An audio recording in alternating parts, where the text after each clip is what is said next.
Hello everyone. I hope I'm audible, and this is uh, 11th tutorial of the course Measure and Integration, the NPTEL course Measure and Integration. So let me start this session. Uh, so this is tutorial 11,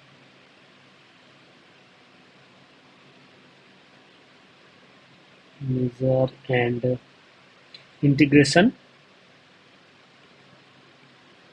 This is NOC 25 MA 68, and today is 4th October. Okay, today is 4th October.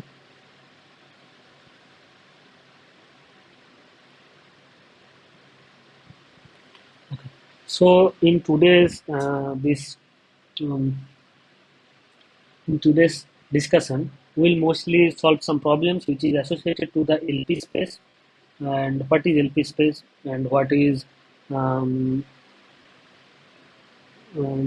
basically the problems associated to LP space and their duals and the linear functionals on those things, and we will be discussing mostly those things.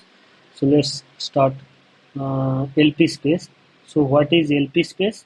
Just I'll give the definition, nothing else, and then we'll be starting the LP space. Let X is a non-empty set, S be a sigma algebra, and mu be a measure. Okay, be a measure space.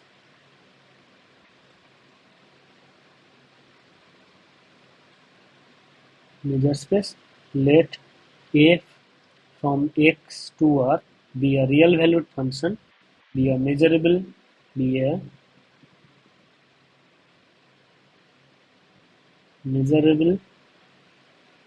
function.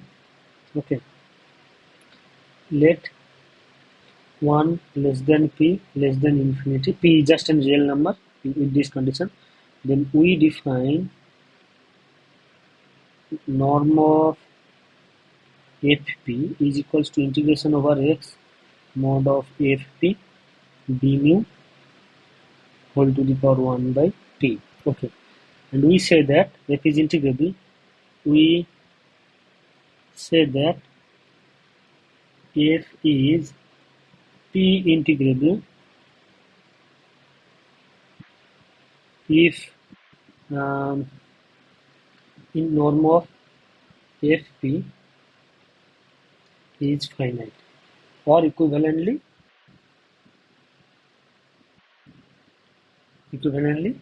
integration over x mod of fp d mu is finite. Okay. So basically mod of f to the power p d mu, this function is integrable. So then f is said to be p integrable. This is what it is by mean by p integrable. Now the so now here it is for p less than 1. Okay. Now for sorry p less than infinity. Now for p equals to infinity, and and and we say f is in L infinity mu, uh, and this is denoted by LP mu. Okay, and which is denoted by this fact is denoted by f belongs to LP mu. So here sometimes people write x mu to denote the set x. Sometimes if the set is clear from the context, then sometimes mu just to write mu, and if the measure mu is clear from the context, and in particularly for the Lebesgue measure, when the measure mu, whenever x is actually something like Rn Euclidean domain, and the measure mu is just the Lebesgue measure Mn, so in that case it is just denoted by something like that L mu. LPX. This is also sometimes denoted by this way. Okay. So or just only LP this way. So now f is, we say f is in L infinity, or f is essentially bounded. F is essentially bounded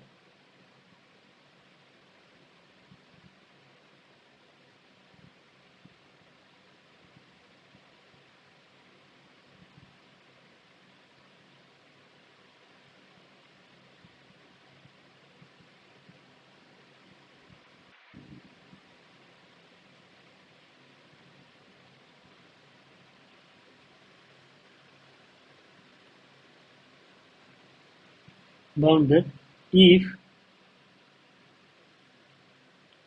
norm of f infinity is equals to, defined like this way, infimum of all those m greater than 0 such that, infimum of all those m greater than 0 such that the measure of the set x belongs to capital X such that mod of f of x is greater than is equals to greater than m has 0. So basically what it is saying that, let's take m is a constant real number, and let's consider mu measure of the set x such that mod of fx is greater than m, and if there that set is 0, then we can say that norm of f infinity is actually less than equals to m. So norm of f infinity actually the infimum of all such number mu such that mod of fx is actually greater than equals to those numbers, mod of f greater than equals to those numbers, set has measure 0 basically. Okay, I mean, basically, the set is that the value of f, taking value, the infimum, whatever the infimum will be, something like this is the real line. This is something called, this is will be something called infimum if the value is taken by fx at right hand side of this line is actually has measure 0. This is what it is mean by the essentially bounded. Okay, this is what it is mean by essentially bounded. That means the set where the value fx is taking value, the set of x such that f of x is actually taking value, mod of f of x is greater than norm of f infinity, that set must have been measure 0. So this is called the essentially bounded function. Now this is called essentially bounded functions, and this is conjugate component for any uh, p 1 less than p less than infinity, the conjugate exponent, the conjugate exponent of p is denoted by p dash and given by 1 by p plus 1 by p dash is equals to 1. Okay. So in particularly when one takes p is equals to 1, but here we have not said about the p equals to 1, we have not talked about p equals to 1, but in particular if one takes p equals to 1, in that case p dash is considered to be infinity, and if one takes p is 1, in that case p dash is equals to infinity, and if p is equals to infinity, in that case and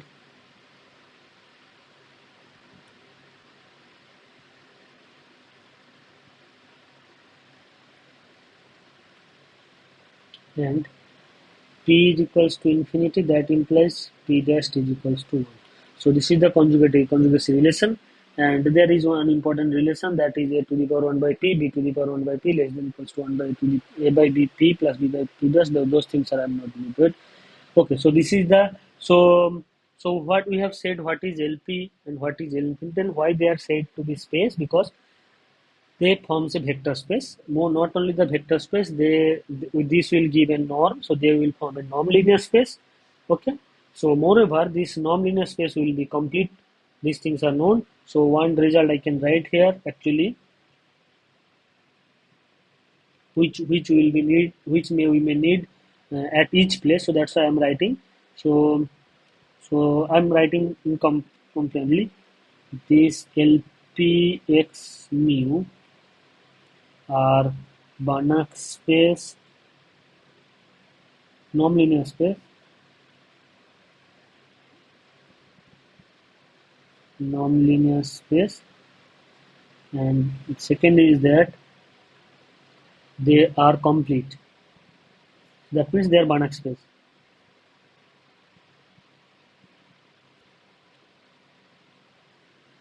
LPX mu are Banach space.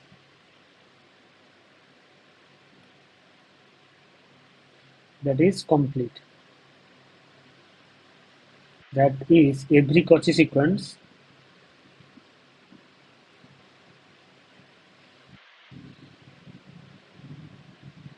is convergent. This is what it is. Okay. So now these results are very standard results, which I am just giving as, and if fn be a sequence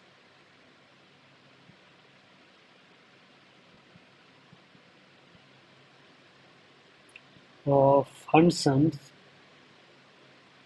in LP infinity for, so here you can start with the fact that, here you start with the fact that let's p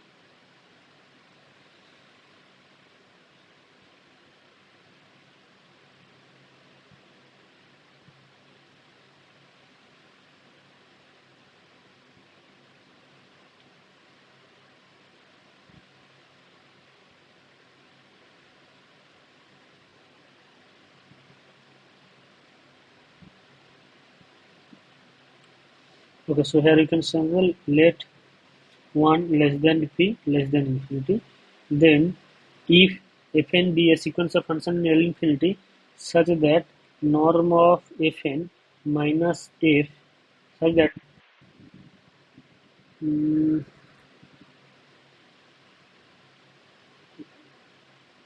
function is such that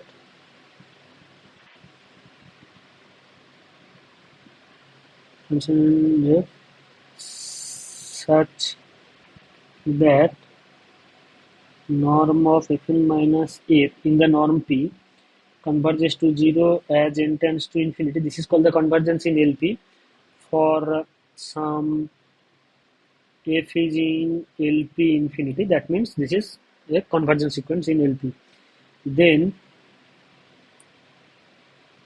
there is a subsequence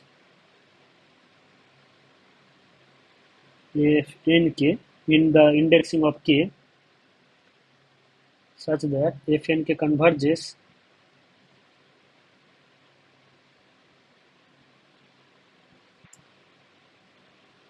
pointwise almost everywhere.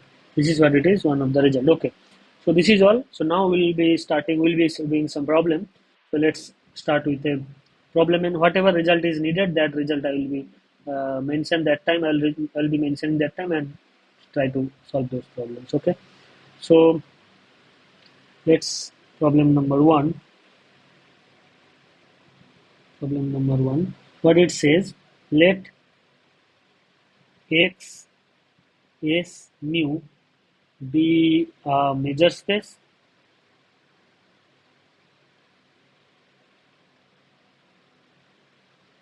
Let 1 less than p less than q r is less than infinity such that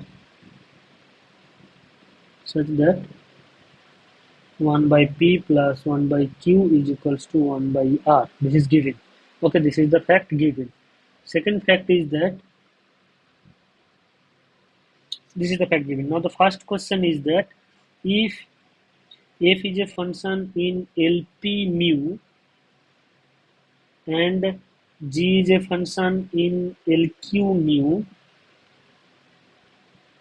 so that f g belongs to LR mu and that the norm is actually, R norm is actually given by, bounded by this. This is what is the first question. And the question B, what it says, if fn converges to f in LP norm and if gn converges to g in LQ norm, so that fn gn converges to fg in LR norm. This is what it is. So for this, what we need to introduce the holder inequality. So what is holder inequality? So let me write the holder inequality. That will be will be useful for this, and this Holder inequality is many. This is a very much useful in any places of the analysis or function analysis or in operator theory, especially function analysis. This is very much useful. The Holder's inequality. So let me write the Holder inequality.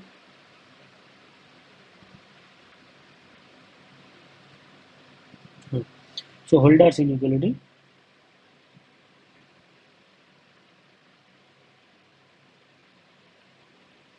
Holder's inequality.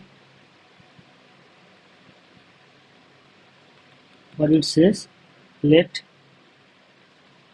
1 p less than infinity and let p dash be the conjugate exponent conjugate exponent conjugate exponent of p. Okay, if f is p integrable. Okay, let me change it to the another number t dash. Suppose this is t and t dash.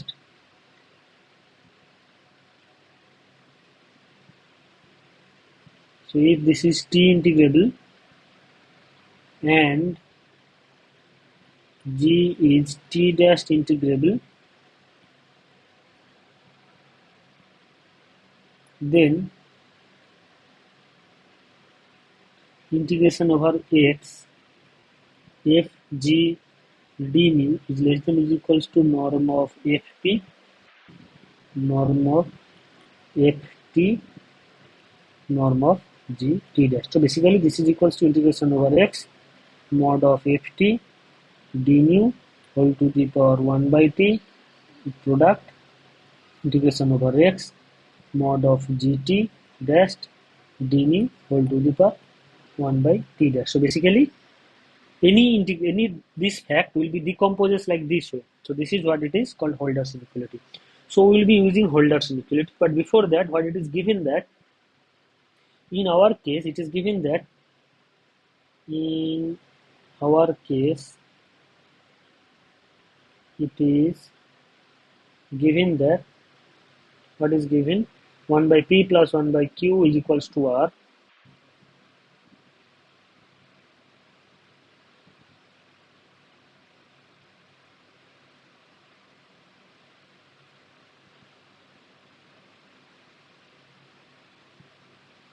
In our case, it is given that 1 by p plus 1 by q is equals to 1 by r. So this can be written as 1 by p plus r plus 1 by q plus r is equals to 1. So basically considering p is equals to p by r and t dash is equals to q by r using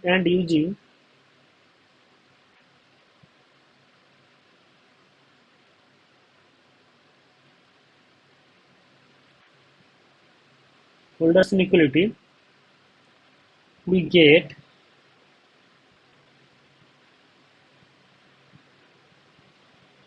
integration over mod f and g to the power r x d mu.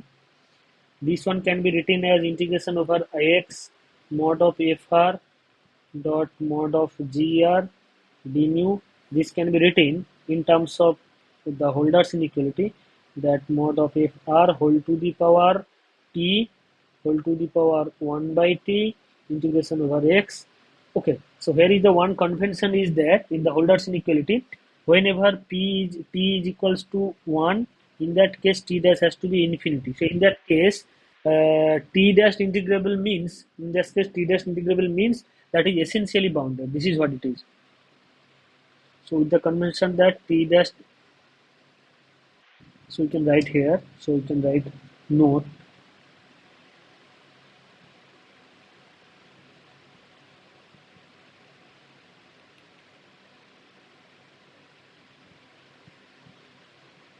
integrable is means mean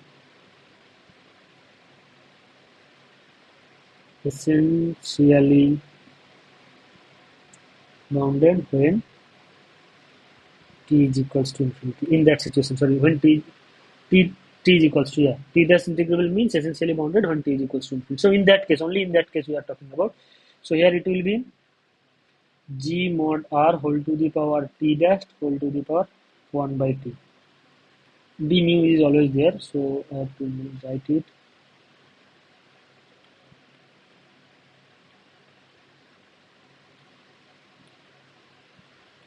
So if we consider t is equals to p by r, so what we'll get? This will be integration over x mod of fp d mu whole to the power, this is p by r, 1 by t will be, okay, t is equals to p by r, so this will be 1 by p whole to the power r, and secondly integration over x mod of g to the power q d mu whole to the power 1 by q whole to the power r. So this will be equals to mod of f r in the p norm, mod of g in the q norm to the power r. So therefore, basically what we are getting here actually integration over x mod of fj to the power r d mu whole to the power 1 by r, which is actually equals to norm of fg in the r, that will be less than is equals to norm of fp norm of gq. So this completes the first part.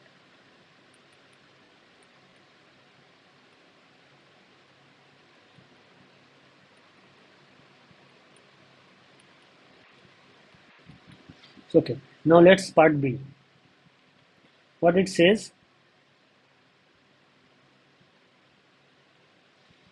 part b, so this is the first part, it is that the norm of fgr less than equals to norm of fp norm of gq. Second part is that if fn converges to f in lp mu and gn converges to g in lq mu, so that fn gn converges to fg in LR, basically. This is what it is, the second part. So for second part, this is also similarly one can use that triangle type in Euclid. So I am going to use that one basically. So so now to show that FNGN converges to FG in LR mu. I think this is what it is asked. Yeah, Fn converges to F in LP, Gn converges to G in LQ, so that Fn Gn converges in this one. So that means what we have to prove, that Fn Gn minus Fg R is equals to norm of Fn Gn minus Fn G plus Fn G minus Fg R. Okay, so this can be written as less than equals to norm of Fn Gn minus G R plus norm of Fn minus F whole Gr. This is actually the Minkowski inequality, but that doesn't matter. This is the using the norm property of using the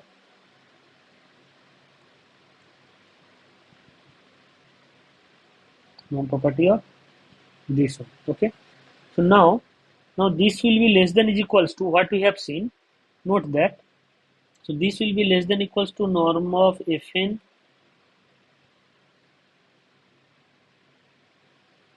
norm of Gn. Okay, this is P, this is Q plus norm of Fn minus F, this is P norm of G and Q, using the first part A, using the part of this problem, using the part A of this problem. Okay, so this is what we'll get first place, and now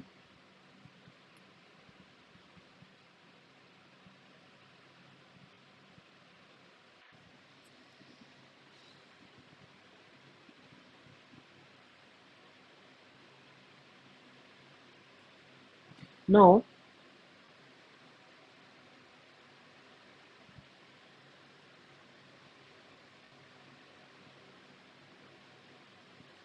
what we have, we need Fn converges to F in LP, Gn converges to G in LQ, so that Fn Gn converges to Fg in LR.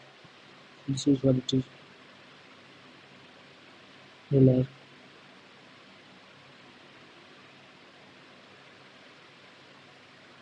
This gives Fg belongs to LR. This is what it gives.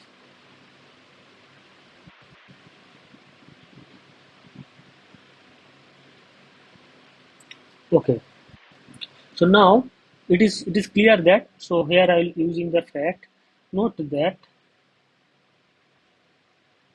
if Hn is a sequence in LT, for example, just I want to tell mu such that Hn converges to H in LT,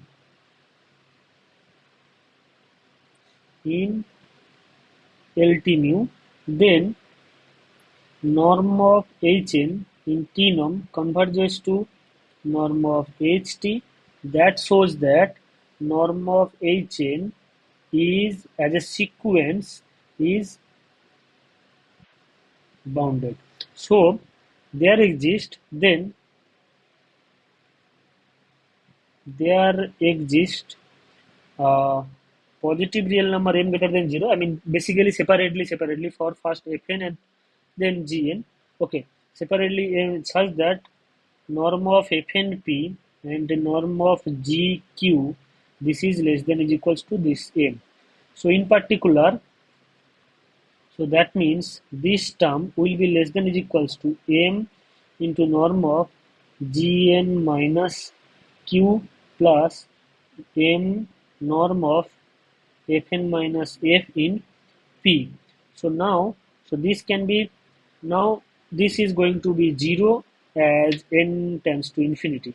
So therefore, from here what we can say is that fn gn converges, or I can write here like this way, Fngn converges to Fg in LR mu. So this completes the proof of the first problem, problem 1. This completes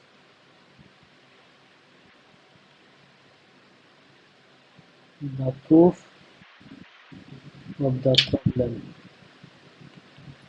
Okay, so I hope this is, I hope all things are correct.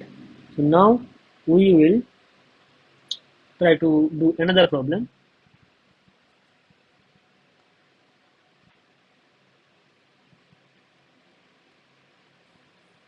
Problem 2. Let x s mu be a measure space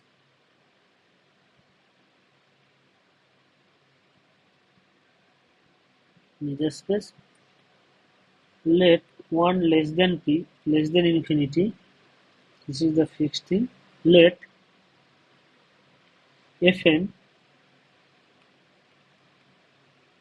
1 to infinity be a sequence of, be a sequence in LP mu. Assume that there exists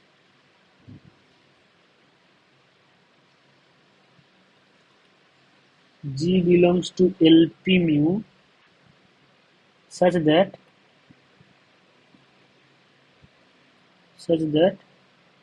norm of Fn, mod of Fn is less than equals to mod G, mod of Fn less than equals to G. That is, G is actually positive function. For each n belongs to natural number,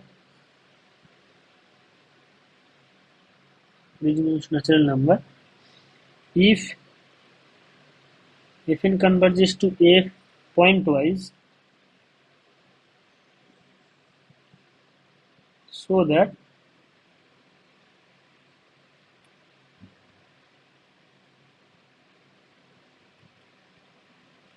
so that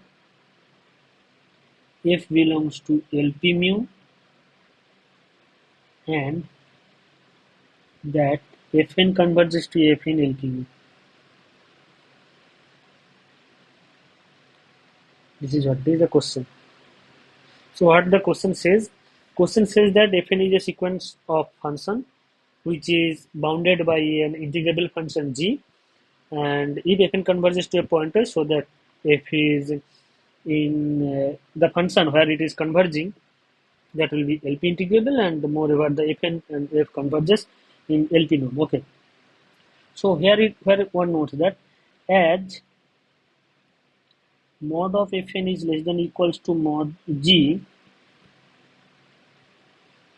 that imply mod of Fnp that is less than equals to j to the power p. Okay, for all n belongs to natural number, and as Fn converges to f pointwise or almost everywhere, then mod of Fn will converge to mod of f. Moreover, mod of Fn to the power p will converge to mod of Fp. Okay, now that is pointwise. This converges is pointwise. Now note that as Fn are sequence of function, note that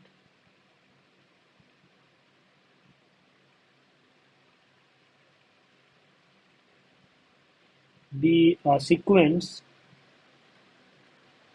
of non-negative valued, non-negative real valued function, non-negative real valued function which is dominated by an integrable function mod g,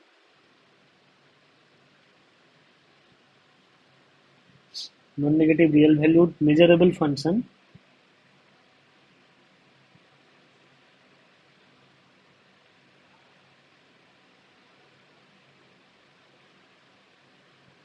which are dominated by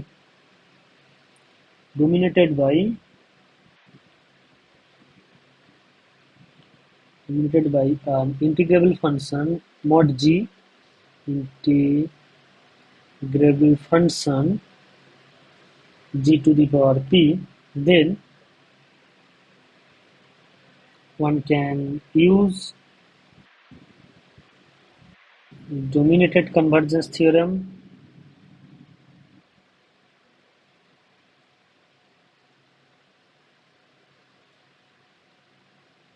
DCT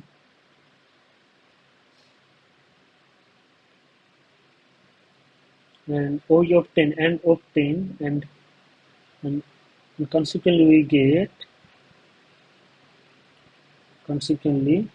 we get integration over mod of Fp d mu is actually equals to limit n tends to infinity integration mod of Fn p d mu over x and which is less than equals to norm of integration over x gp d mu, which is equals to norm of gp p basically.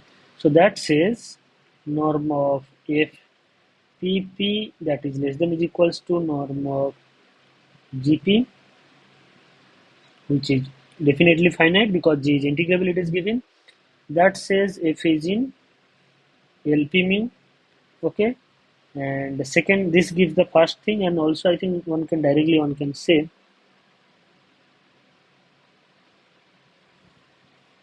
okay, no, we don't need directly. So that means and norm of Fn p converges to norm of Fp. Okay, these are the result outcome we are getting. Okay, these are the outcome from the above expression, we are getting this outcome. Moreover, it is giving that Fn converges to f pointwise, and p is, I think there is, and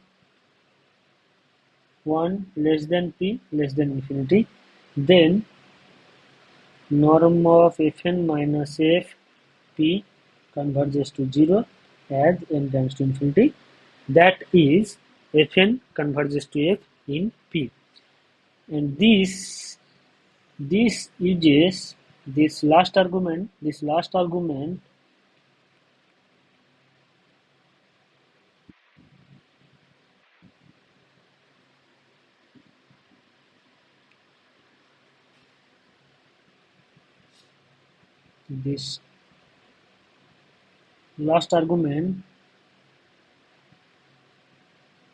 uses the following result.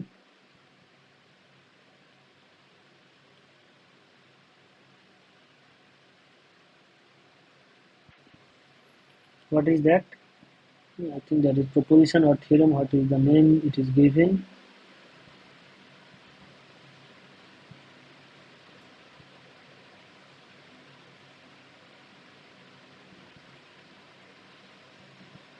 Mhm.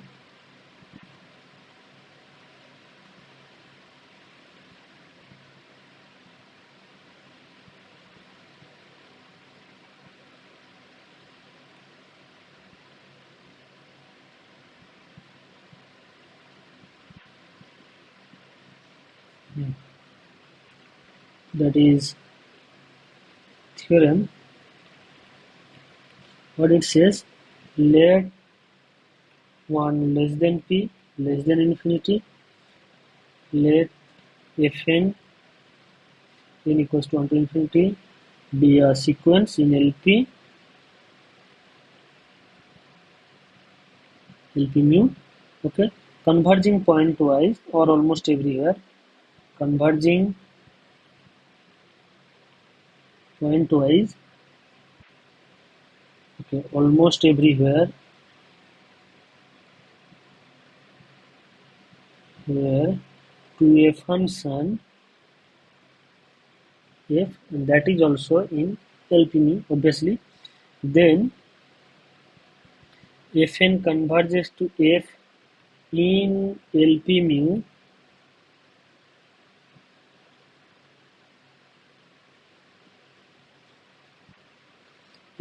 if and only if and only if norm of fp norm of fp fn as n tends to infinity. So here we have used this fact, as from this line, what we are getting, we are getting that fnp non converges to fp, okay, as n tends to infinity, okay. So basically, this is as n tends to infinity, you are getting, okay. So now using this fact, we can say that fn, and also we have that fn converges to a point is almost everywhere. Therefore, fn converges to f in LP norm. Okay. So this completes the proof.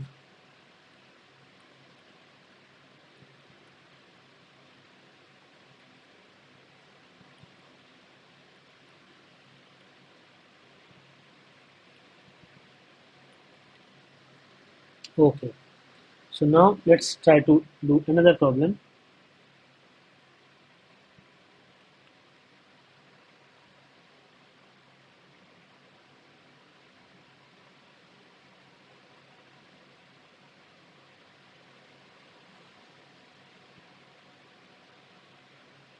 Let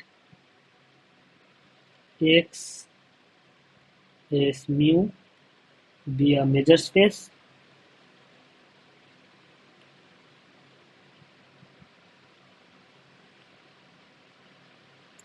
Let 1 less than p less than infinity. Let fn converges to f in LP norm.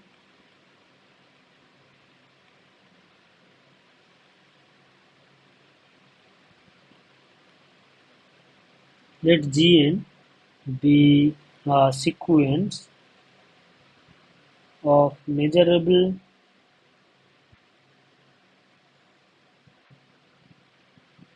real valued function, real valued function which are uniformly bounded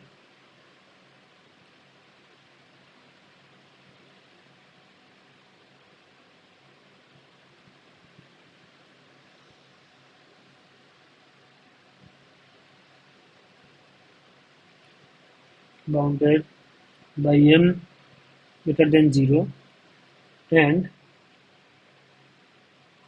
which converges almost everywhere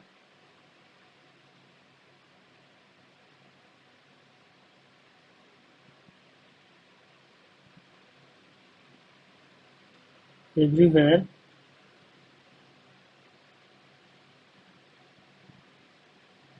to a measurable function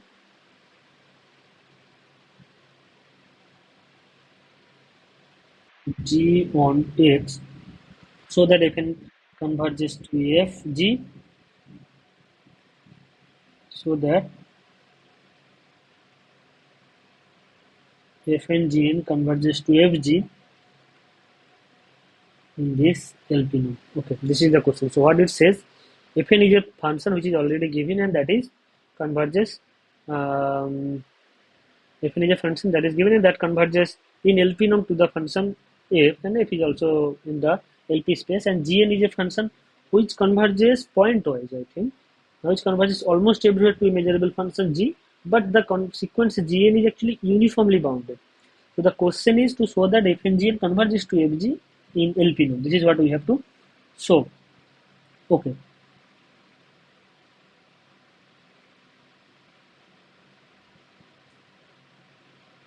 So now it is given that gn is uniformly bounded.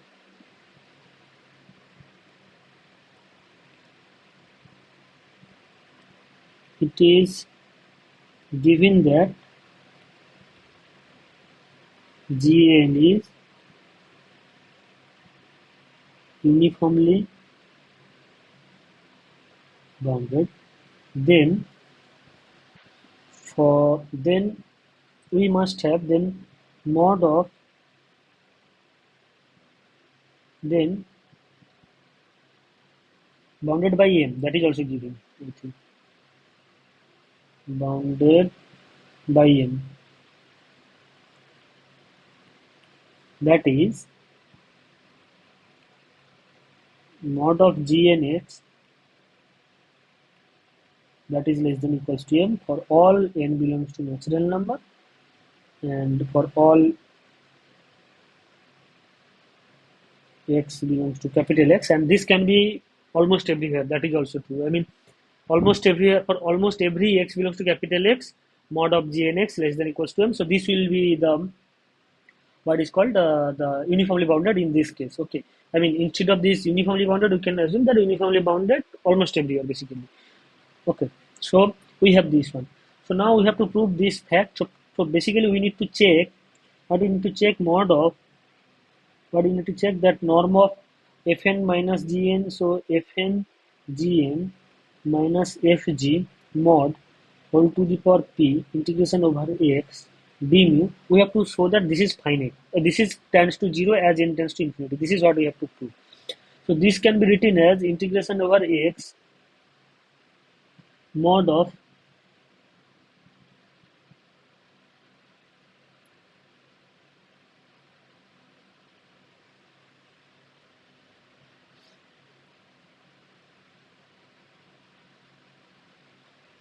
okay, let me check. Fn gn fng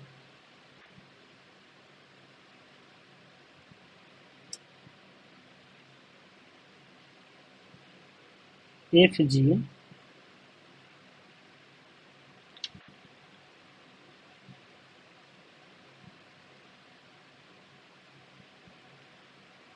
d mu. This can be written as integration over x fn minus f gn p d mu plus integration over x mod of f gn minus g p d mu. First of all we can write this is less than is equals to m integration over x mod of fn minus f d mu, because gn is uniformly bounded. Second thing is that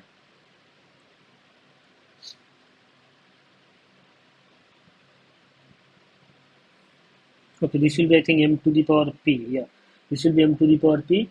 And second thing is that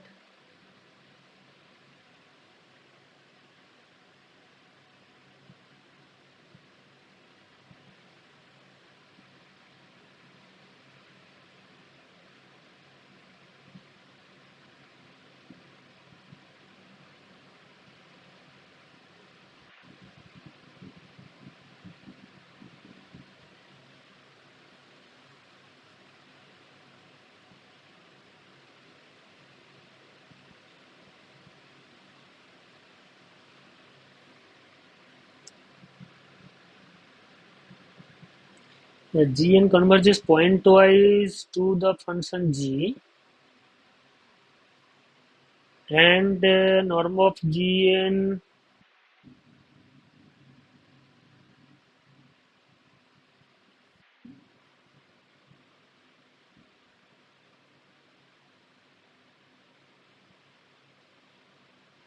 Okay, now okay, I will be writing this one later. Now note that we have to find that this is going to 0, that will be, and this is going to 0. These two separately we have to obtain. First of all, first one more or less clear, because we can take m to the power p outside and fn minus f, and we know norm of fn minus f in p norm, LLP norm, this will be going to 0. But why the right hand side will also go to 0, that we have to look at. Okay, first note that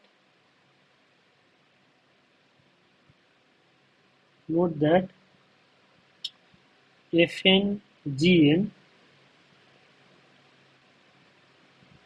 and fg all are in LP norm. Okay, there is first, because LP norm. Why? As mod of as as mod of gx, this is true. Mod of gx is less than or equals to m, that is for sure, because gn is converges almost everywhere to the function g, and the norm of gnx is less than or equals to um, norm of gn is less than or equals to, we can write here L t equals to limit n tends to infinity mod of g nx, and which is less than or equals to m. So this is first place. So as fnx gx is less than m, so integration mod of f g to the power p d mu over x, this can be written as less than or equals to m to the power p integration x mod of f to the power p d mu. This is equals to m to the power p into norm of f p p, and that is finite. So that's why FFG. Similarly, we can use the FNGN. So this will be there. And second, but the fact is that, note that given that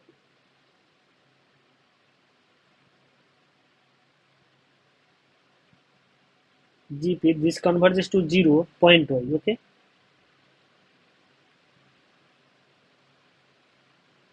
pointwise,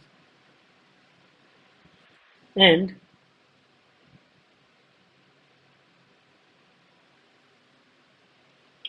norm of sorry mod of Gn minus G whole FP. This is less than is equals to 2m, or we can write mod of G on x mod of fx to the power p to the power p.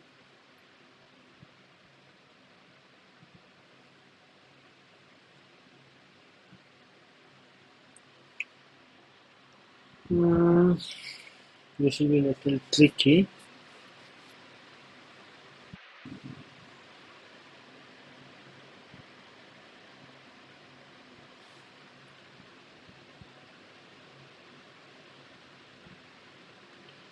A b to the power p is less than or equals to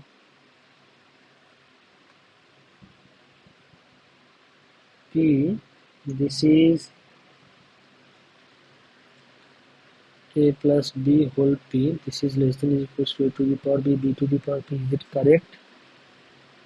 But a minus b will be correct, I think.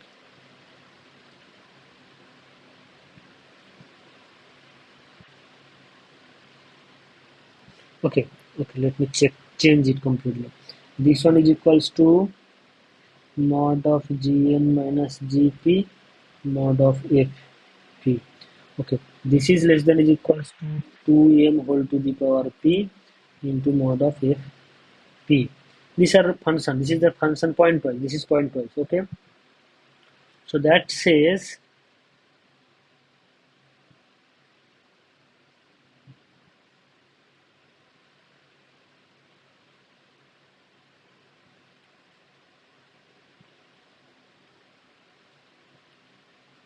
this is what it is.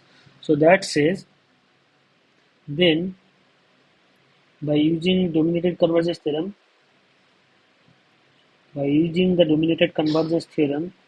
we get integration over gn minus g whole f to the power p d nu converges to 0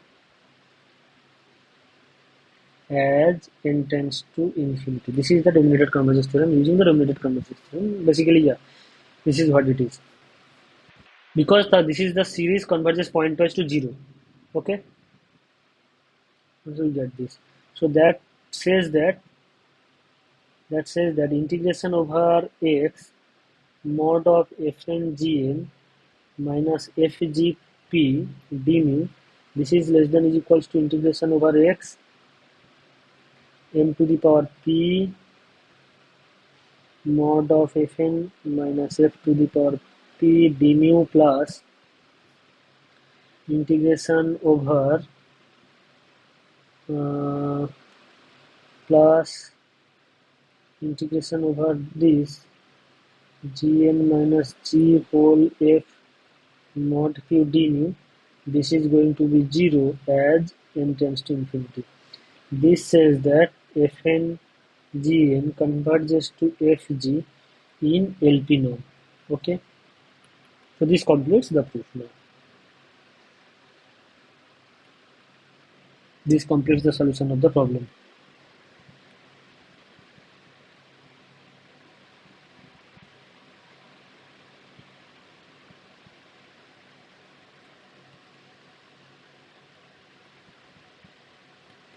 Okay, this completes the solution of the problem. Now let's try another problem.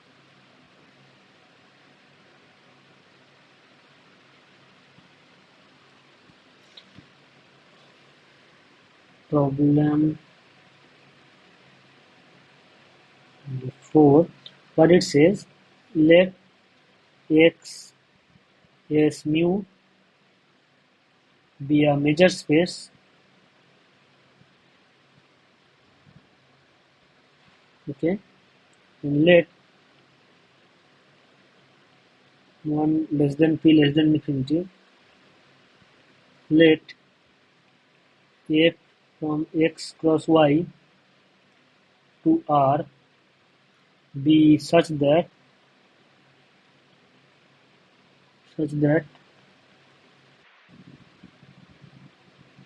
for every y belongs to x, the section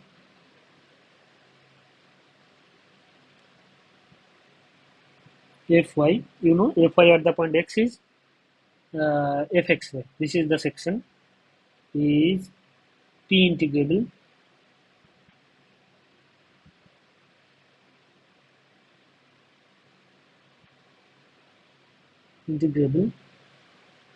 and that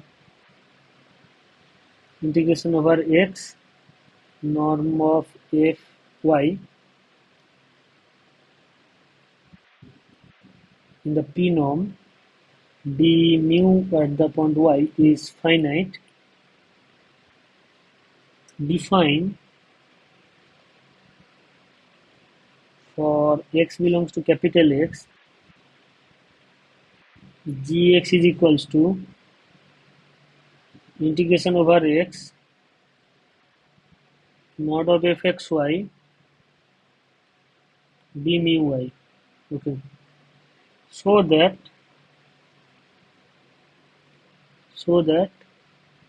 g is in LP mu. Okay, and that norm of GP, this is less than or equals to integration x norm of fyp d mu y. This is what it is we have to prove. So the question is, this is the question.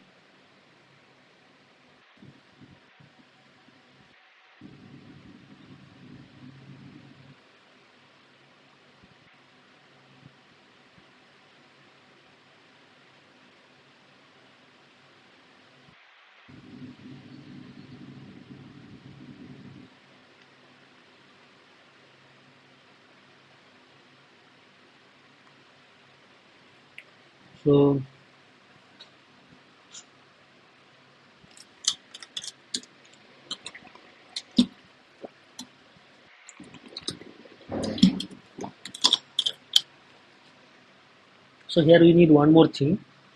Let me. Here we need one more thing.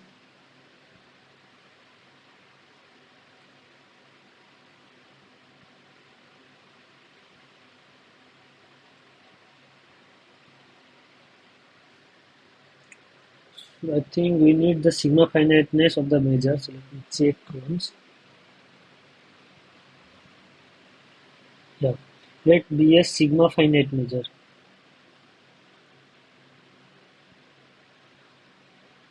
Sigma finite measure. So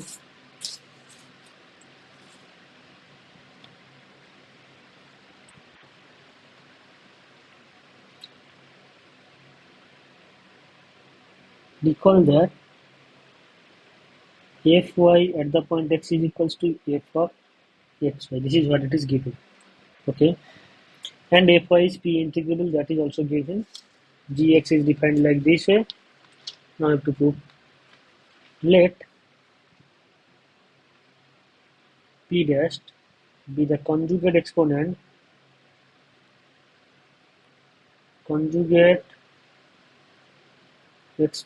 of p, that is 1 by p plus 1 by p dash is equals to 1. So p is obviously 1 to infinity. So p dash is 1 to infinity, I mean without excluding 1 and infinity. So therefore p dash will also be exclude 1 and infinity. This is the first place. Now second thing we have to use, I will use an theorem. So that is the Riesz representation theorem. Let me write the theorem statement. That is very important theorem, and this has many places useful, this theorem. Riesz representation theorem.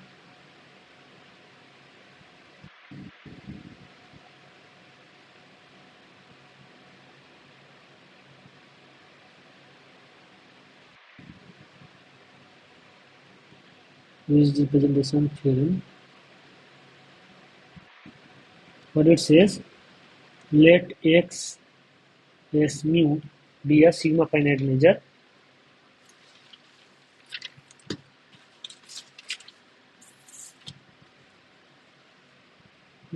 sigma finite measure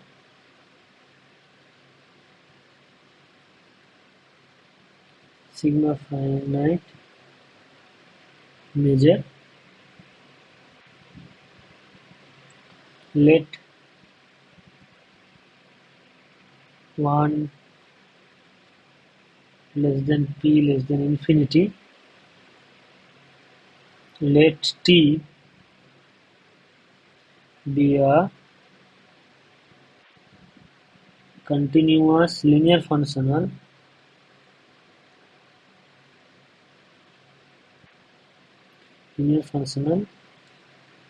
on LP mean, then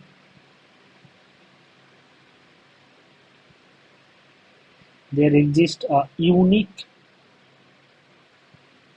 G belongs to LP dash mu such that T equals to Tg, that is multiplication by mu, that is Tjf is equals to Gf. This is what it is. And further,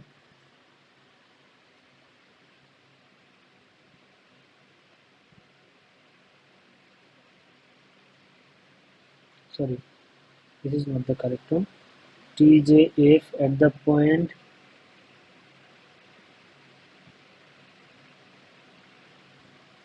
TJF linear functional. So this will be integration x f j d mu. Further,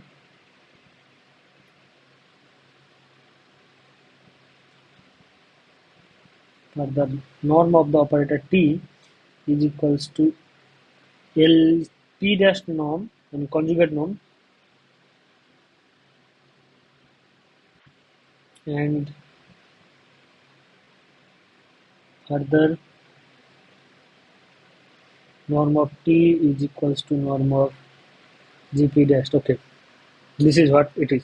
But I think for our problem, as it is mentioned from 1 to p to infinity, I think there we don't need the sigma finiteness. But for now we are keeping the sigma finiteness. It's about the matter of the correct statement for the two different case, in the sigma finite case and without the sigma finite case. But for the safety, we are keeping that sigma finiteness. Okay.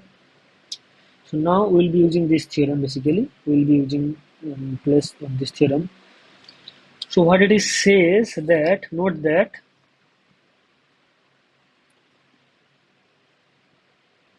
if h is in LP dashed mu, okay, then integration over x mod of f x ui mod of hx d mu y d mu x. This can be written over integration x, the section fy at the point x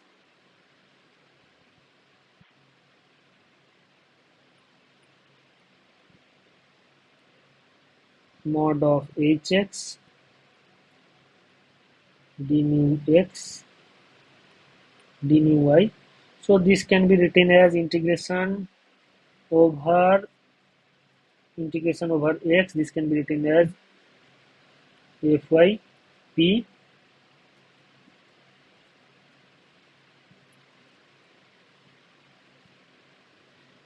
fy p and the norm of h p dashed. I think h I have considered in p dashed d mu y using the Holder inequality,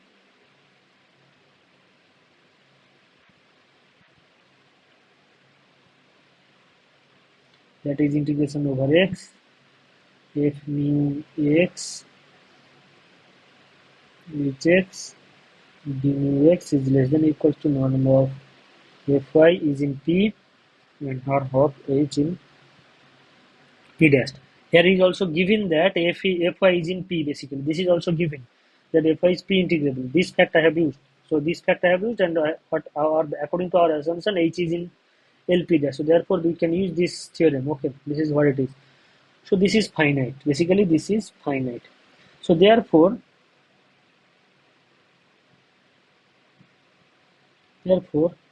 or by Fubini's theorem,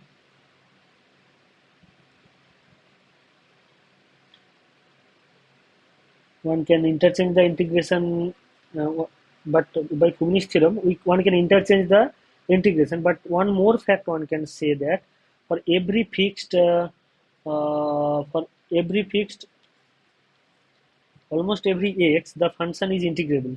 The Fubini's theorem for almost every x belongs to capital X, the function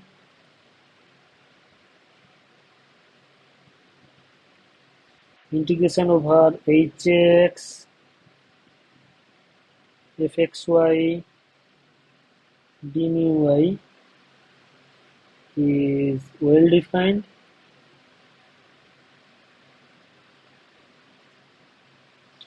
and in particular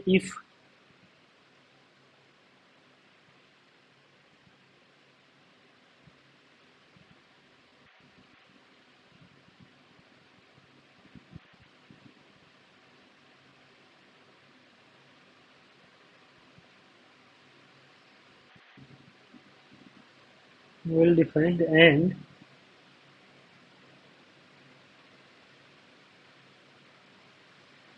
well defined.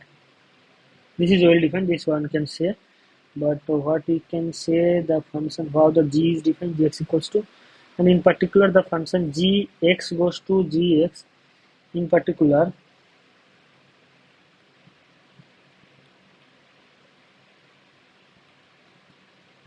x goes to gx, which is equals to integration over x f of xy d mu y is well defined. Moreover, for every h belongs to LP dash mu, h going to integration over x over x, hx f of xy d mu y d mu x is a continuous linear functional, continuous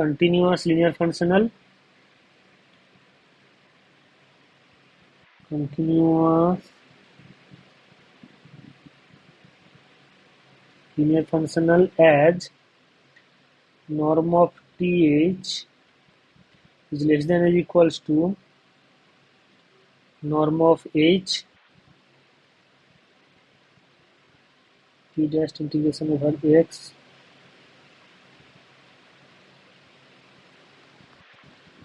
is less than or equals to norm of h p dash integration over x norm of fy d mu y is finite, because this is given that this factor is finite, because this is finite. Okay, so therefore this is finite, so therefore with the norm is less than, with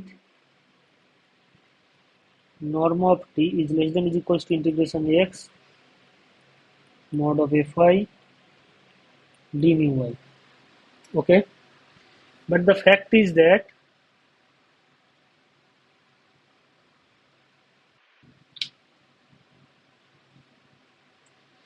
why we need the sigma finite measure, this is unique basically. Okay,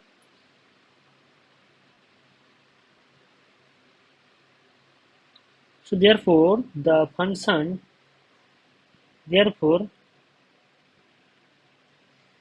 t is equals to tg, which is equals to integration over x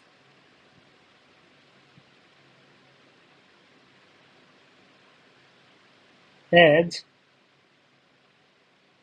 tga is equals to integration over x gh d mu x gx hx d mu x, that is equals to integration over x f of xy d mu y hx d mu x. This is what it is. So therefore this is what it is, and norm of t. Therefore by Riesz representation theorem, then by Riesz representation theorem,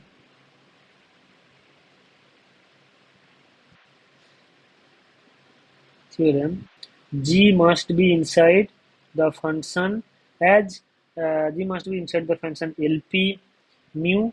This has to be, because this is the Riesz representation theorem, that there exists a unique function for which this can be happened, and norm is equal. Norm of t is equals to norm of gp norm, that is equals to integration over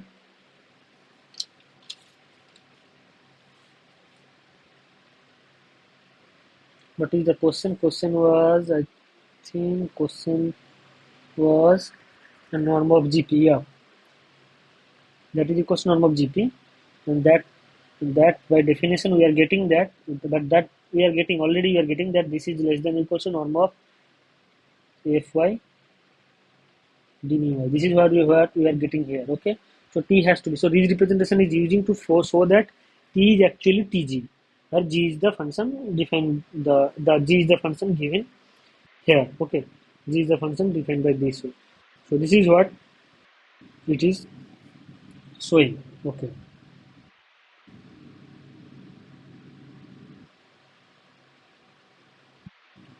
so I think this is correct. So this completes the proof. I think this is the problem.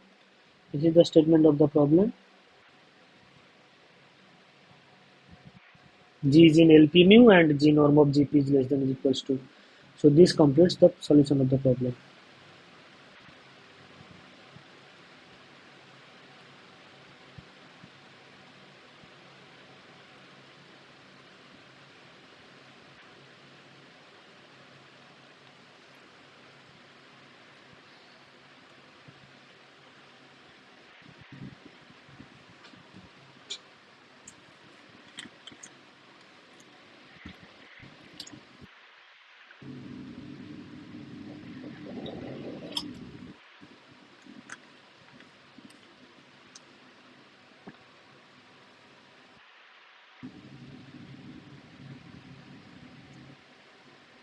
So now we will be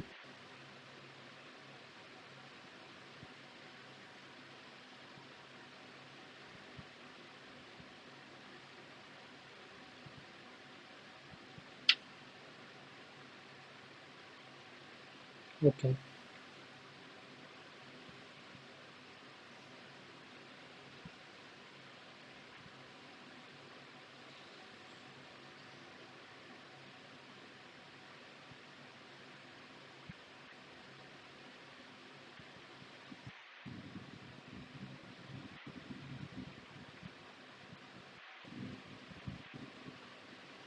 Okay, so now we'll be doing another problem. Okay, so this is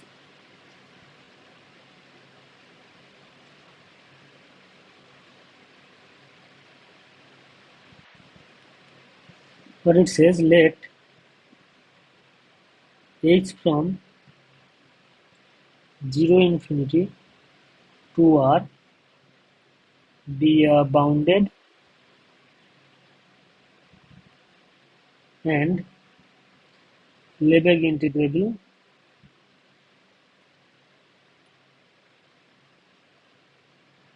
integrable function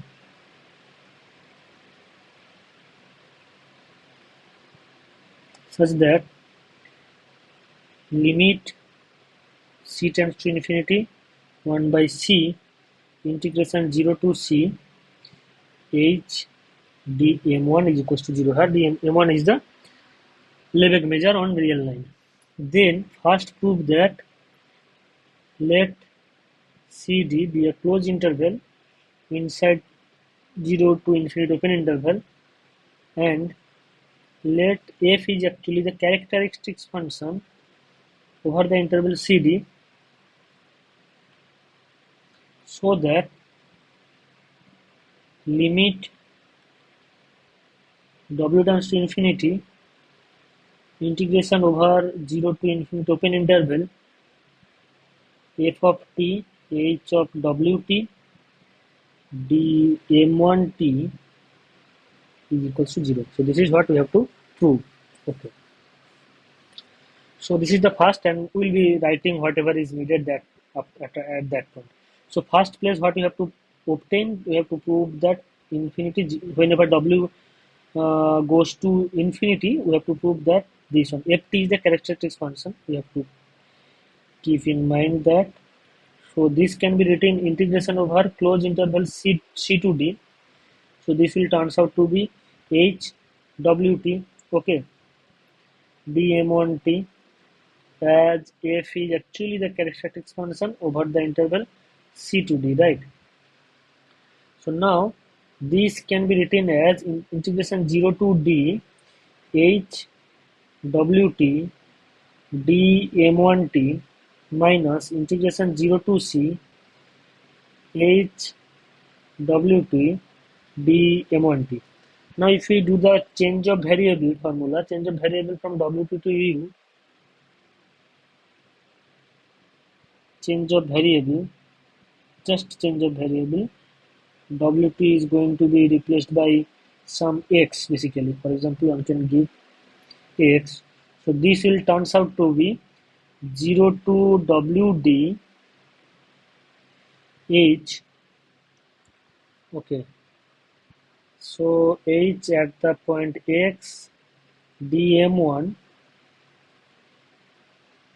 at the point x minus, I think this there is needed the fact that 1 by w is will come out is equals to, because we can go to the Riemann integral from this Lebesgue integral to the Riemann integral, and from Riemann integral to the again to the Lebesgue integral. So then we will be obtaining this one by w, 0 to wc h x dm1 rates. Okay, but both of them are going to 0 by the assumption as w is going to 0 by the hypothesis of the problem, by the hypothesis of the problem. So this is in the hypothesis that 1 by c, limit c tends to infinity 1 by c 0 to c h dm1 is equals to 0. This is the hypothesis. So let's write the second under the same problem. Second asks that show that the above, so that the outcome of part A is true for f is in L1 0 to infinity. So that means we have proved that f is actually characteristic function on the closed interval CD, and in that case we have proved. But here we are asking that we have to prove this is for function in H infinity basically. Okay. So how one will get? We know that. So therefore from the part A, we know that the above thing is hold for a characteristic function basically. The outcome of part A is true for simple function, step function basically.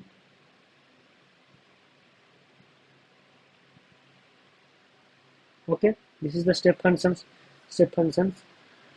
but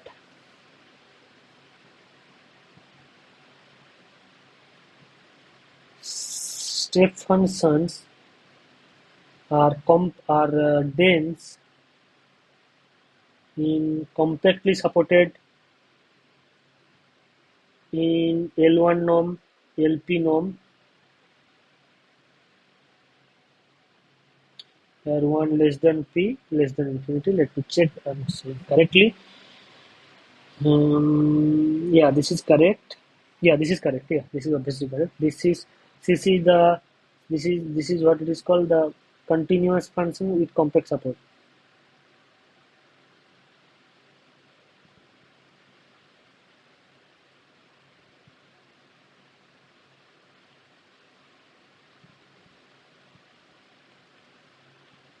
Also, the functions compactly supported continuous functions are dense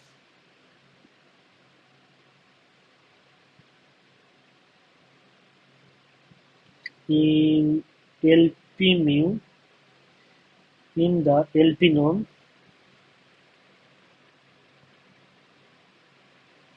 when 1 less than p less than infinity. Okay, so this is also there. So therefore the step function are therefore the step functions are actually the one can approximate by a step function basically. Therefore there exist a step functions Therefore, for given epsilon greater than 0, there is a step function g such that norm of g minus f, one norm, is less than infinity, sorry, less than epsilon. Okay, f is for the given f is in L1 0 to infinity. Okay, this is what it is giving. Okay, for the given f in L1 0 to infinity, this we can say. Now what we have to prove that? We have to prove that, we have to show that limit w turns to infinity. So let me check once I'm writing correctly. Yeah, w turns to infinity, integration over 0 to infinity. Yeah, integration over 0 to infinity f of t h of wt dm1t, this is equals to 0. Okay, this is what we have to prove, right? This is what we have to prove. So for this, what we'll consider, so note that 0 to infinity ft hwt dm1t, this particular thing can be written as less than is equals to 0 to infinity ft minus gt hwt dm1t, this full mod,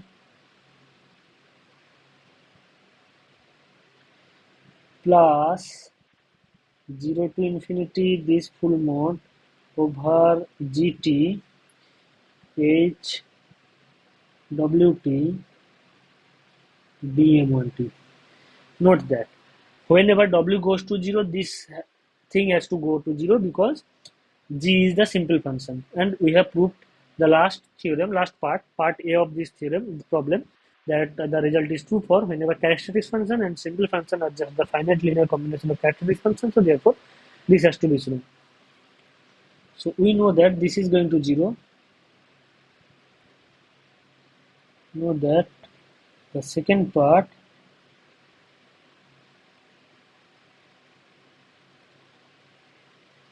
tend to 0 as w tends to infinity. That we know. So that basically what we have to prove is that the first part actually tends to 0 whenever w is tends to infinity. This is what we have to prove. Okay, but what is extra one given for the function h? H is a bounded. Also, it is given that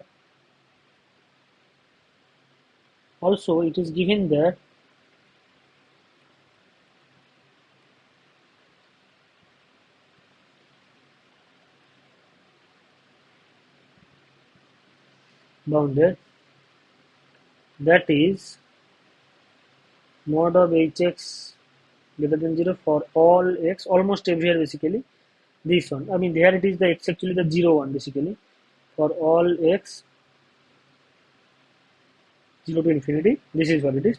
So therefore what we can get is that mod of integration 0 to infinity ft minus gt dot h, not the mod,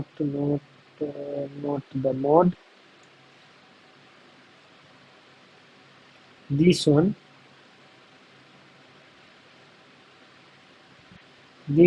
with hwt dm1t, this mod, this is less than is equals to m into 0 to infinity mod of ft minus gt dm1t, but the right hand side is norm of f minus g in L1 norm. So this is equals to m epsilon. So therefore that can be made arbitrarily small. So this is the main point. Okay. So basically arbitrary small one can get. So therefore the first part of the right hand side in star, we can give it the star. Therefore,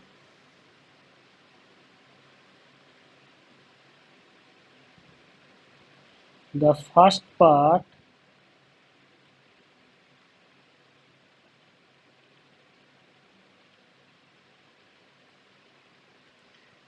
in the right hand side of star is less than is arbitrary small.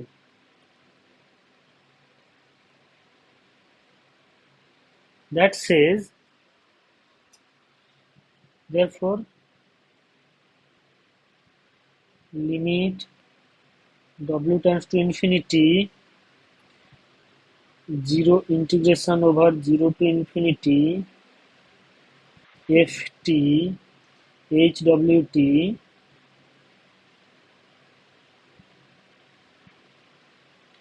is equals to 0. So this completes the proof of part B.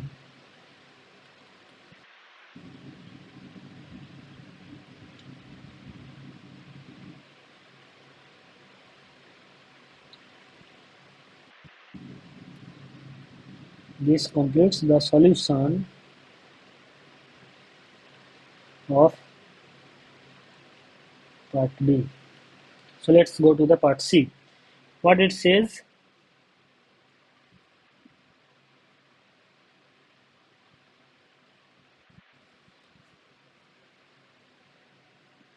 part C says, let if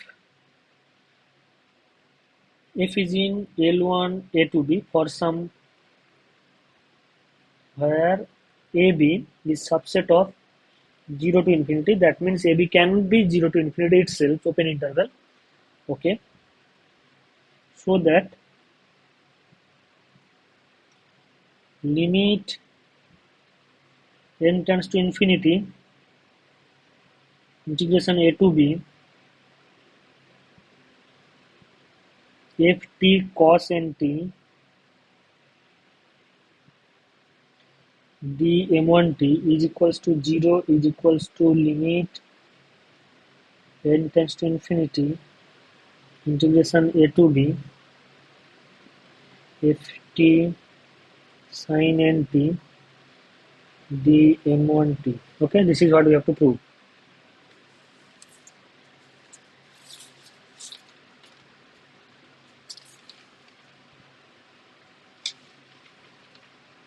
Okay, so first of all, if AB is not equals to full set, if AB is not equals to the full interval 0 to infinity, then extend f to f tilde by assigning value 0 for all x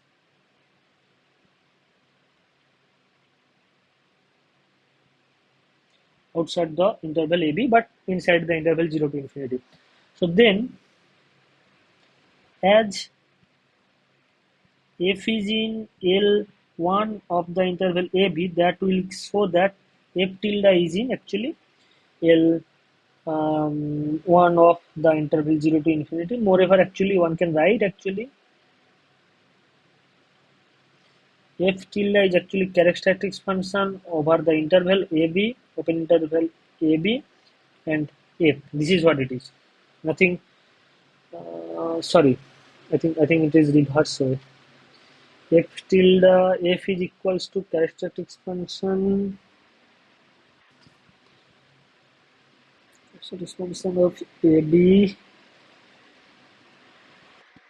Yeah, no. This is correct. Characteristic function.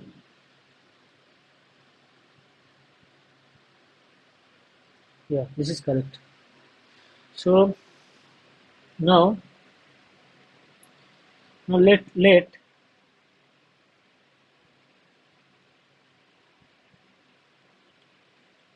ht is equals to cos t. We claim limit W tends to infinity 1 by W integration 0 to W cos t dm1 t, this is equals to 0. I think this was the first part of the last problem. Yeah, no, this is correct. This is correct. dm1 t is equals to 0. Or equivalently,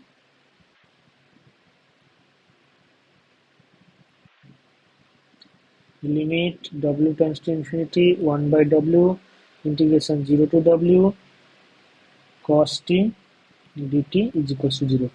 Note that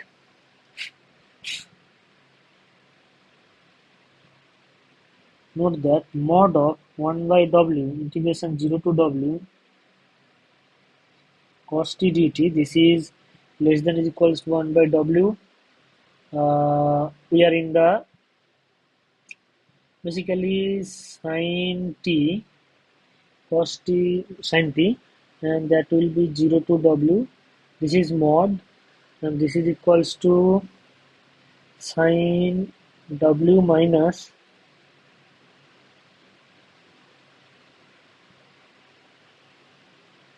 sin w minus sin 0 by 0. This one will tends to 0 as w tends to infinity, as sin w is a bounded function basically. Okay, similarly, mod of 1 by w 0 to w sin t dt, this is going to be 0 as w tends to infinity. Okay, so now as these are going to 0 as w tends to infinity, so we can use the last theorem by taking a is equals to this. Use the problem 4. I think that is problem 4. If this is problem 5, then that will be problem, oh no, sorry, that is not problem. Use the uh, last part, basically use the part b of this problem. Use the part b of this problem of this problem. We get what we'll get, the main problem. We can go directly to the main problem, that limit c tends to 0, we get limit h tends w tends to 0 hwt, limit w tends to 0, sorry, w tends to infinity 0 to infinity xt hwt integration 0 tends to infinity xt hwt dm1t is equals to 0. Okay, take ht is equals to cos t. What is our target? Our target is that n tends to infinity cos nt and sin nt. Okay, so this is exactly the same. ht is equals to cos nt, then limit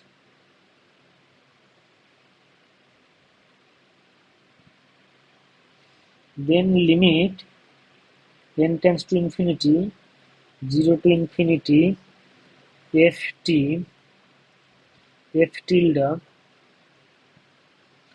cos nt is dt 0, that is basically limit n tends to infinity a to b ft cos nt dm1 equals to 0, and by taking ht is equals to sin t, we get limit n tends to infinity a to b open interval ft sin nt dm1t is equals to 0. So these two facts are called the Riemann-Lebesgue lemma. These two, whenever you do the Fourier series analysis, these are the very important facts. So they will be useful. So this completes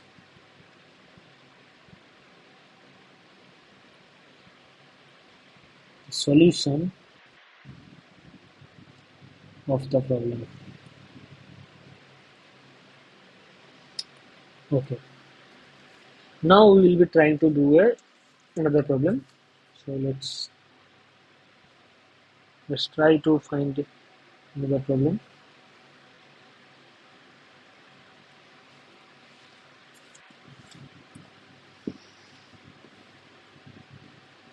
So let me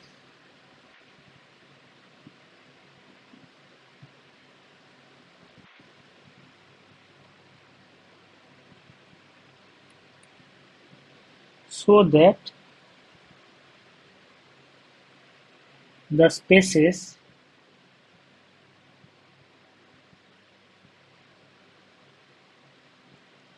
LP are complete for 1 less than p less than infinity by without using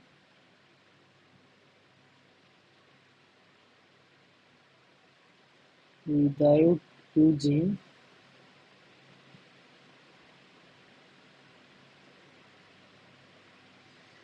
general result without using general result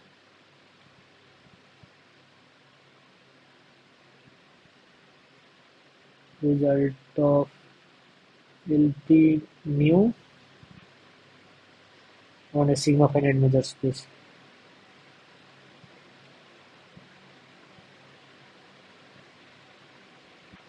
We have initially said that LP spaces are complete, okay, but they are uses the fact that there is sigma finite measure space and all major theoretic terminology they have used.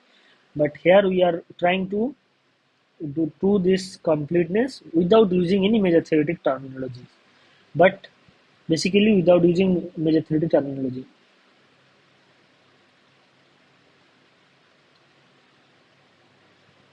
Without using major theoretic results.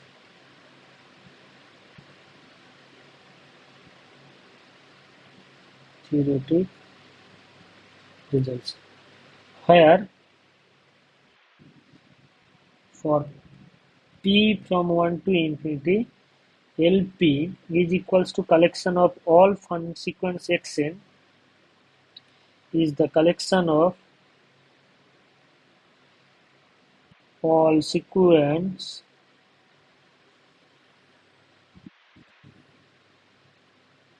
xn such that norm of xp is equals to summation of mod of xn p n equals to 1 to infinity whole to the power 1 by p is finite. This is what it is meant by xn. Okay. And the norm of x infinity is equals to supremum of mod of xn. Supremum of mod of xn. This is what it is. Okay. N belongs to natural number. This is what it is. So now we have to prove this one, and this will be the last problem of today. So let me do some.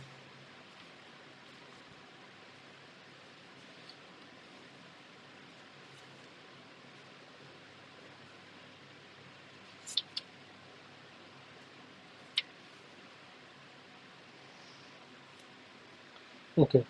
So let us take two sequence. Let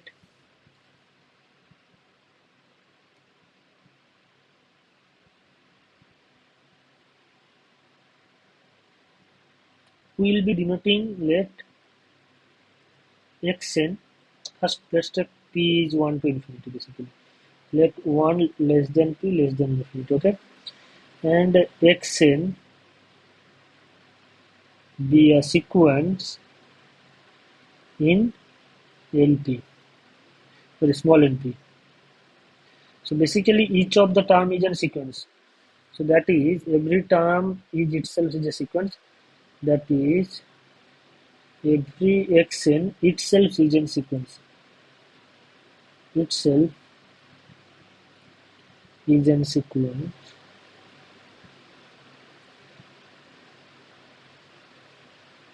Okay, this is what it is.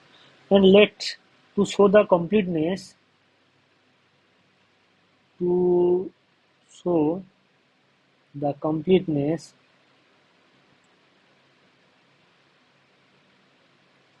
of LP, we need to show that we need to show that every Cauchy sequence is convergence. Every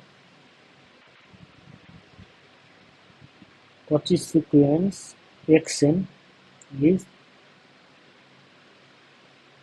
convergent.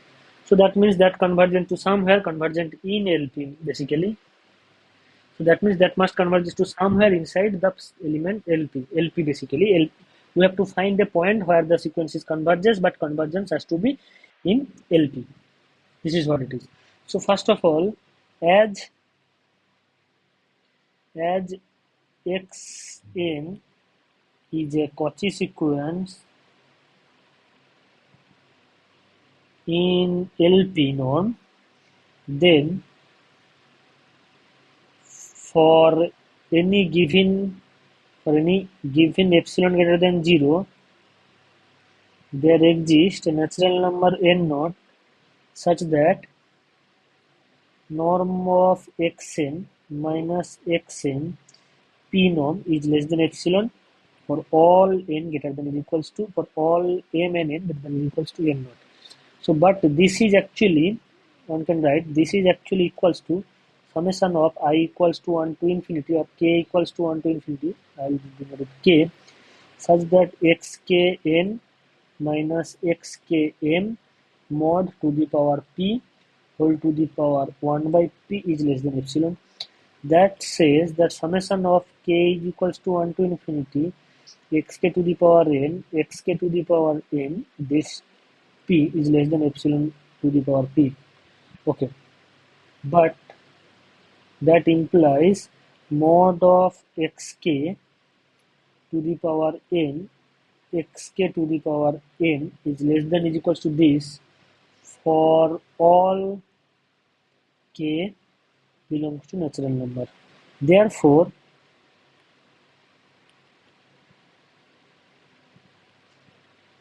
for a fixed integer, fixed natural number k, for a fixed k, therefore, for fixed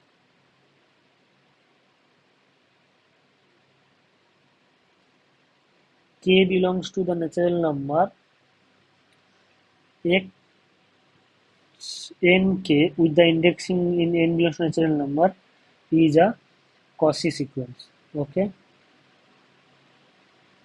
okay, this is true for every n. So whatever epsilon we can, I mean, this estimated can be done by the something like, suppose we are given an epsilon 1, so such that we want that xkn minus xkm, this is less than epsilon 1 for some n and m greater than or equals to n. So to get this, what we will choose, that we will choose the epsilon. Here the epsilon we have choose, that here the epsilon, this is also true for every epsilon. So here the epsilon will be choosing that epsilon is equals to epsilon to the power 1 by p, something like that. So this way we'll be doing. Okay, so this estimation doesn't matter. So this can be rescaling and this can be, I mean, we can change powers and we can really get it. So this is the Cauchy sequence. But this is a sequence of real numbers basically. So as this is a sequence of real numbers, it must be convergent. Then the sequence xkn, n belongs to natural number, converging sequence. Converging sequence. Let xk is equals to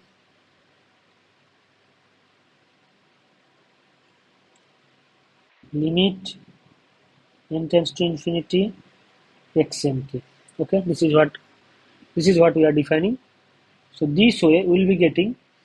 So therefore we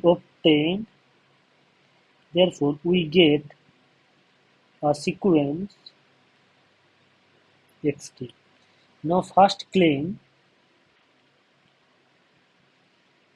x, and which is denoted by x. X is in LP, and second xn minus x, sorry, xn is in our power sum. Xn minus x in the p norm tends to 0 as n tends to infinity. This is what our second target. So let's try to first prove that x is in LP. So how we will prove that x is in LP? To prove that x is in LP, we have to prove that summation of, so if we can prove,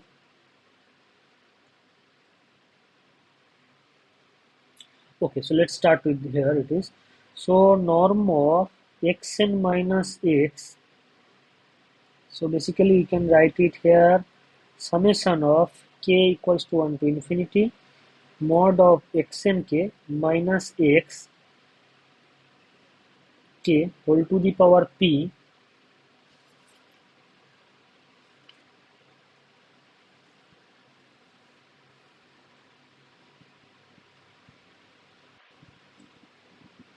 okay, here is interesting fact we have to look at carefully.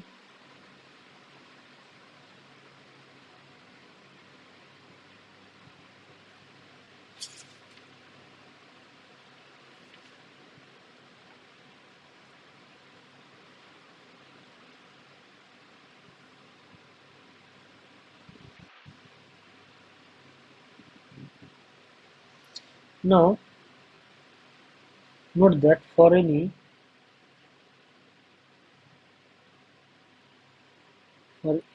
n belongs to not m, here we have to use some different index I or j. Mn we have used, so k I'm using right now, uh, t basically. Okay, for any t belongs to natural number, summation of I equals to k equals to 1 to t mod of x n k minus x m k. This one is less than is equals to summation of k equals to this p, is in constants of k equals to 1 to infinity mod of xkn minus xkm p. This is less than epsilon p that we have got there. Now taking limit on the left hand side, taking limit m tends to infinity on the left hand side,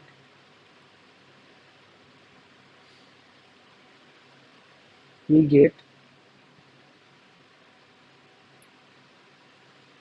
so basically that implies k equals to 1 to t mod of xkn minus xkm to the power p, that is less than epsilon to the power p.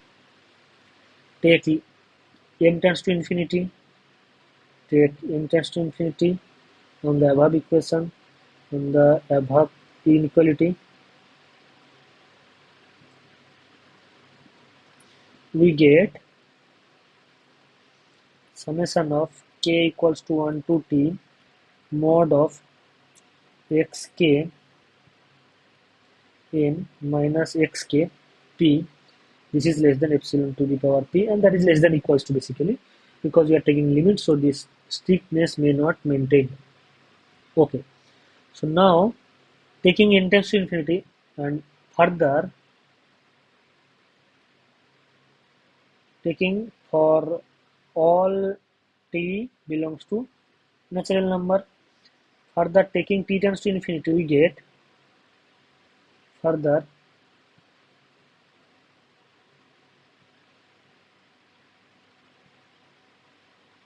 taking t tends to infinity,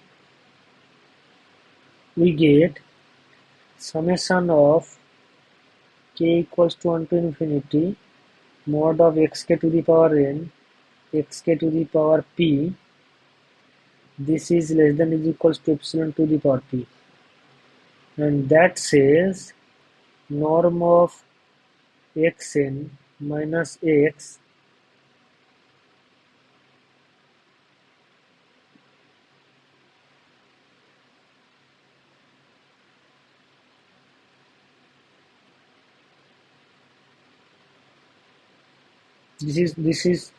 this fact is for m greater than n greater than m naught, okay, for all m and n greater than n naught, okay. So in particular you can choose n equals to n naught. Basically this one with p is less than equals to epsilon, that says that xn minus x is in lp, sorry, lp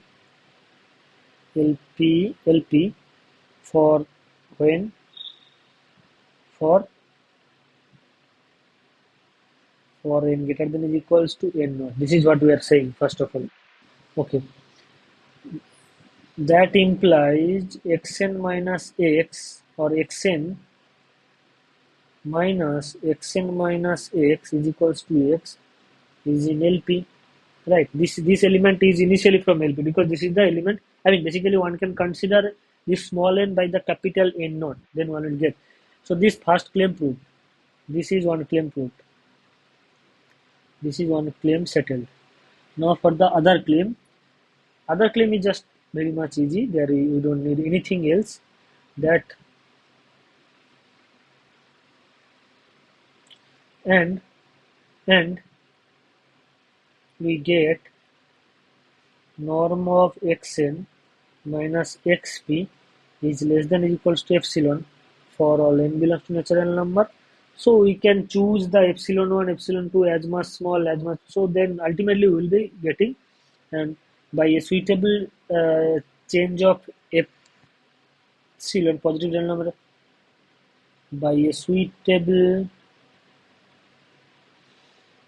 choice of choice of epsilon,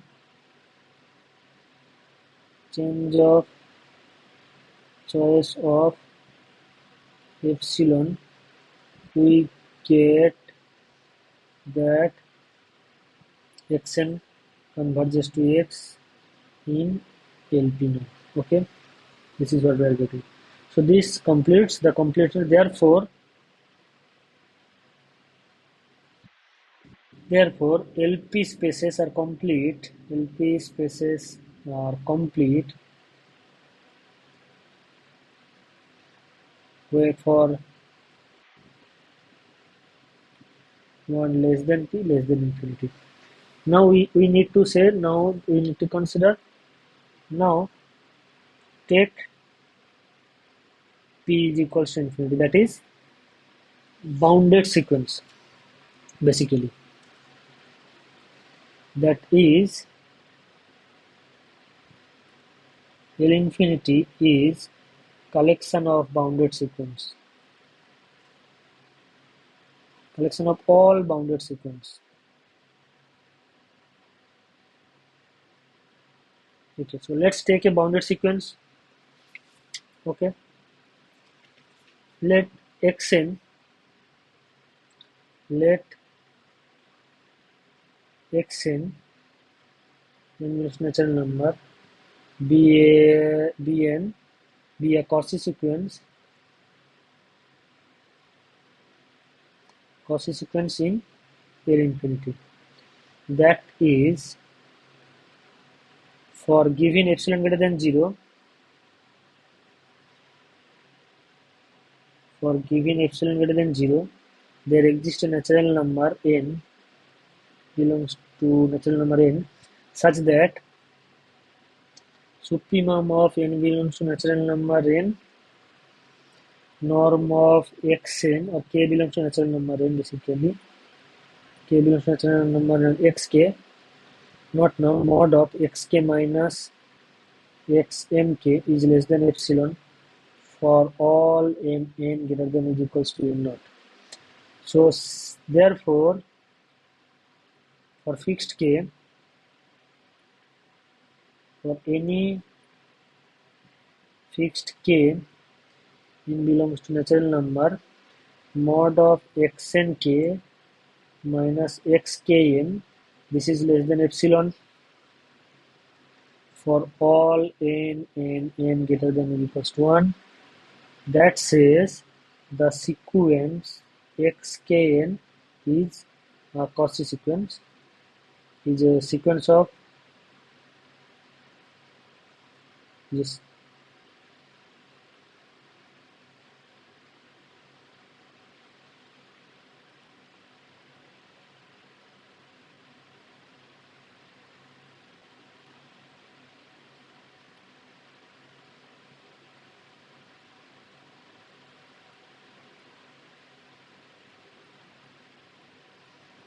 Is a Cauchy sequence of real number, a sequence of real numbers or complex number, whatever the field.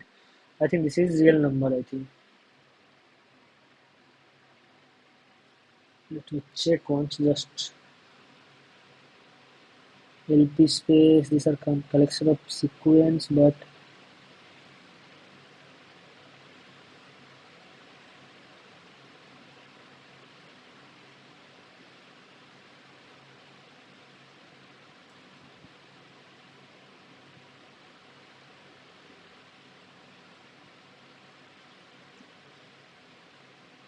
real sequence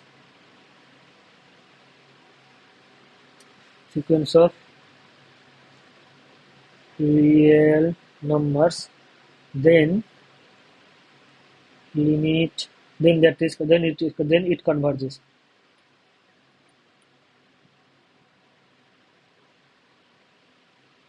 Let xk is equals to limit n tends to infinity xnk. Then similarly we have to prove that, then we need to prove that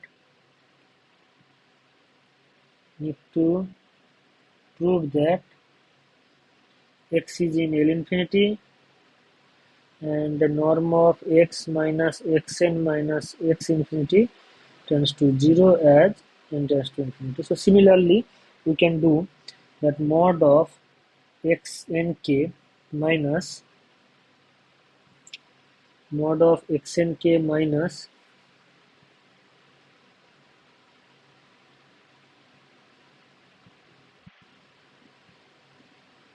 supremum of 1 less than t less than is equals to 1 less than k less than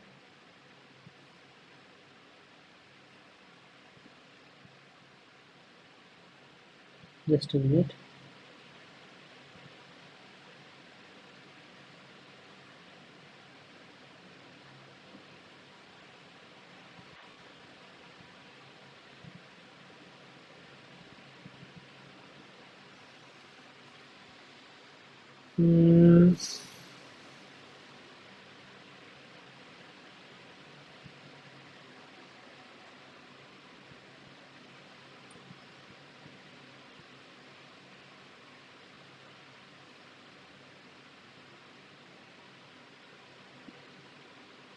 What we got actually,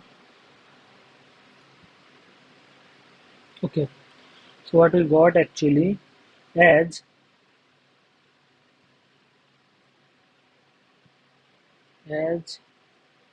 for any k belongs to natural number, mod of xnk minus xnk is less than epsilon. That says limit m tends to infinity mod of xkn minus xkm, which is equals to mod of xkn minus xk. This is less than or equals to epsilon to the epsilon. Okay, now this is what we got. So that says supremum of n belongs to natural number, or sorry, k belongs to natural number for all n and m greater than or equals to n naught. This is also true for all n and m greater than or equals to n naught. So therefore, this is true for all n greater than n naught. Okay, so therefore whenever k belongs to natural number, the xkn minus xk, this is less than epsilon for all n belongs to natural number. So this gives that norm of xn minus xk supremum is finite, that says that xn minus xk, that says xn minus, this is the supremum norm, xn minus x is actually being L infinity, but L infinity is in vector space. So therefore, for n greater than or equals to n naught, therefore x is equals to xn minus x belongs to L infinity. This says that x belongs to L infinity, and and the norm of xn minus x infinity less than epsilon for all n greater than n naught says that xn converges to x in L infinity. Okay, so therefore L infinity is complete. This completes the proof of the solution. This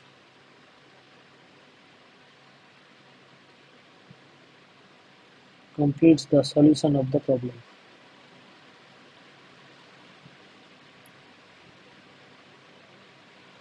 So this is all. So therefore the small LP spaces are complete for whatever p we can choose, p from 1 to infinity. This is complete. So this this this problem we have solved basically. Okay. So this is all. We will stop here, and the next tutorial will be on the next Saturday. Thank you, and that will be the final tutorial of this course from my side. Thank you.